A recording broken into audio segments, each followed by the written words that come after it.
Joining us now, NBC News White House correspondent Yamiche Alcindor, NBC News senior business correspondent Christine Roman, senior writer at The Dispatch and author of In Trump's Shadow, David Drucker, and executive editor at Deadline, Dominic Patton.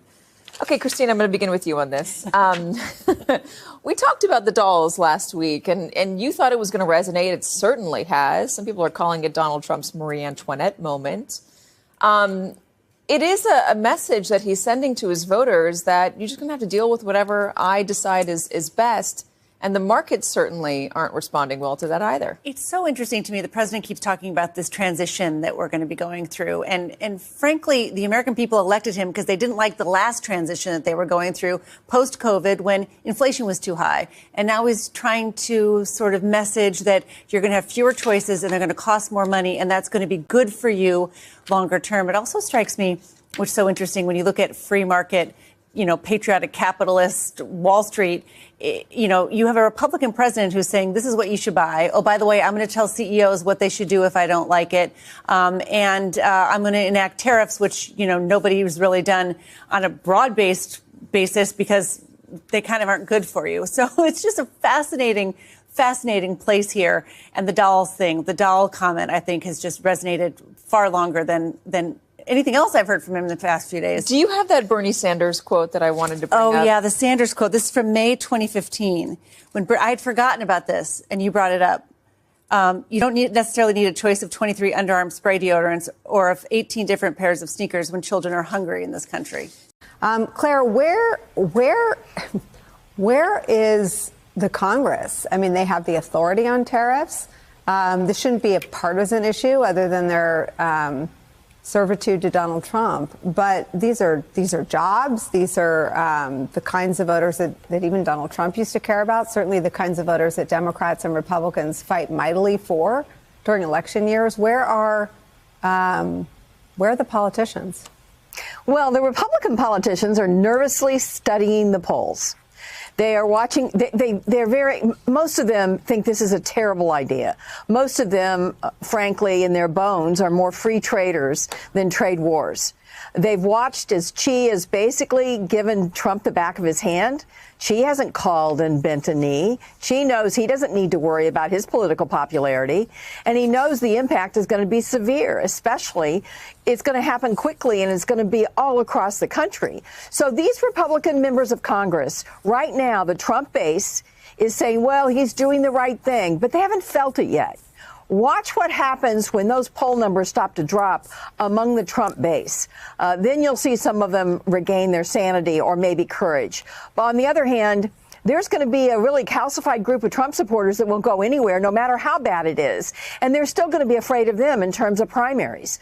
I've never seen anything like this. I've never seen so much political malpractice going on around the nation's economy as you're watching right now in the Republican Party.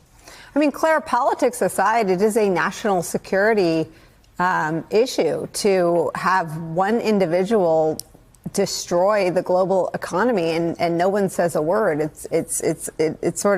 harkens the tree falling in the woods and no one says or does anything. Are there not enough senators in both parties that believe that they should assert their constitutionally mandated check on executive power? Well, there's certainly enough in the Democratic Party. And as my friends in the Senate that are Democrats say to the Republicans every day, remember this. Remember this when there's a Democratic president. Remember this when there's a D in the White House, because Trump is saying to the future presidents, you do not have to use Congress for anything, not for funding decisions, not for doing away with whole government agencies, and certainly not for declaring worldwide trade wars. And, this chicken will come home to roost. Now, it's interesting. We'll see how this turns out, because it may be so bad for the Republicans, the Democrats decide never to even try to go there. Let me show you, Mara, more of what Donald Trump says about his responsibility, which, again, it's not a partisan observation. Donald Trump went and announced a trade war in the Rose Garden with his own charts. He did this, and I think if it were going well and people liked it, that wouldn't be in dispute. But here he is answering questions about whose economy it is. When does it become the Trump economy?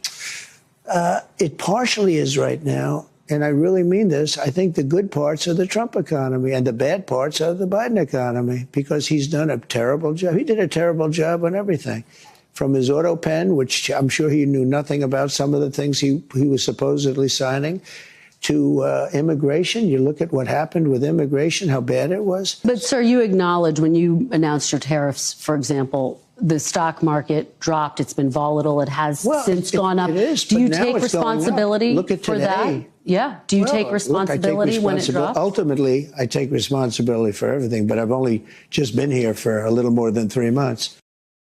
I think by the time you're 4 or 5, you learn that you don't get to answer questions like that. I'm responsible for the parts of my room that are clean, but the messy parts somebody else did. I mean, it's a ludicrous answer. This is his economy, obviously. It also only took him several months to destroy what had been an extremely strong economy. Americans understand that. Polls will reflect that. But, you know, I'm not only concerned about the cost of consumer items. I'm thinking about the fact that we've had 40 plus years of free trade in place. Mm-hmm. And so what he has done is shock the economy of the country and the world, and we are not prepared for it, which is to say it's not just the price of consumer goods, it's also the jobs that are going to be lost. You don't just get those back immediately once a deal is in place, right? We're talking about small businesses, too, that are going to be hit extremely hard. The impact on the American economy, even right now, because it's going to slow hiring. And so I'm actually really already disturbed. I mean, yes, we're not technically in a recession, but when you actually talk to Americans, especially on the East Coast, I can't speak to elsewhere in the country, people are accepting jobs for less money than they had before. It's taking people longer to find them. There's a chill already, and some of it is the uncertainty, and some of it is the recklessness. And so you don't just overnight turn around an economy that was a global economy that was based on free markets and expect there to be no pain. When these manufacturing jobs, even if they did come back long term, they're not coming back today when people are losing jobs because they were dock workers or they were truck drivers or they were in retail. So what about right now? Americans are being told by Donald Trump, have fewer baby dolls, or you don't need strollers, or I don't know what that is. I read it 3 times now, and I wrote it down. She asked about a stroller, and he says, what kind of thing? What kind of a thing, Claire? I mean, you have kids and grandkids. The stroller is, I don't know, maybe no one who's never seen one. I don't know. Trump has been humiliated again. He was rounded up by workers during his visit to Wall Street. So what does this mean? It shows how his economic moves are provoking a public backlash against his management of the economy. Trump's new tariffs and economic games, his nationalists, have led to job losses for many Americans, especially low and middle income families have been hit hardest. Trump is absurdly sending a message to his voters.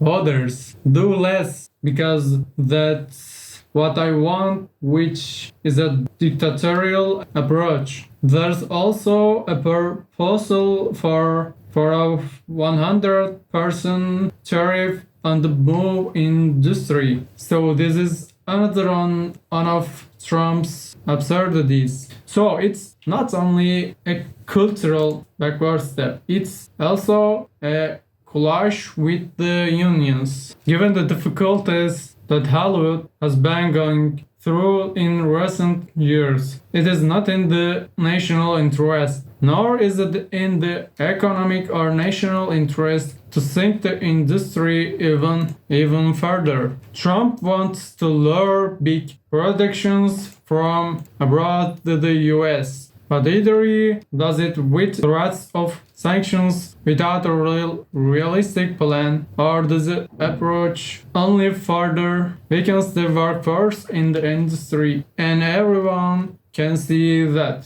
Trump's economic aggression is hurting not only middle-class families and poor families, but also his own party. Many Republicans even so many voter in the 10 to 10% voting bloc are speaking out against it. They are afraid of Trump. And this shows that the legislative branch, the constitutional checks and balance, is failing to fulfill duty. There is an economic problem, but there is no one to take on this problem. Trump is running away from it and blames the failure on Biden and previous administration. But the truth is that the only reason for economic instability is Trump's unplanned and arbitrary policies.